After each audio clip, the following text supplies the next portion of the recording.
Well, American cruise ships will be bypassing ports in Victoria and Vancouver once service resumes.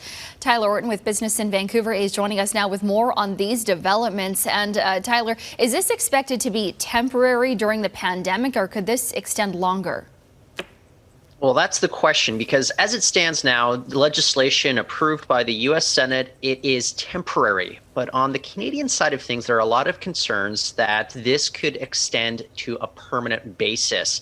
But the Canadian ban on cruise ships landing here in BC ports, that would be extended until February 2022. But theoretically, that could be rescinded earlier if our own COVID-19 situation improves here on the West Coast. So there are concerns that this could be a tremendous blow to what amounts to be a $2.7 billion impact on the BC economy every year. So a lot of people are, I think, on tenterhooks seeing how this plays out in the long term moving forward. For sure, and really, difficult to plan ahead for the cruise ship industry when we don't know when borders will reopen or when travel can resume. Exactly. And another story you're following today has to do with the Canadian cannabis industry. A lot of BC players in the mix here with a lot of anticipation for some big mergers.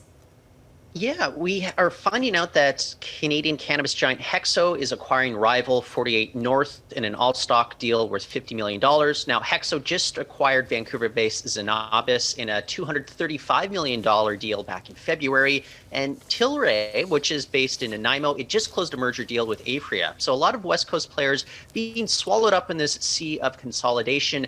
I would compare it to maybe the beer industry. We're kind of moving away from those craft breweries, and more the industry is becoming more like Molson or Coors at this point. So less competition. There might be a little bit of concern about the quality of the product for at least some people.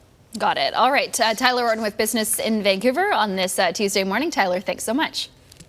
Thanks, Tanya.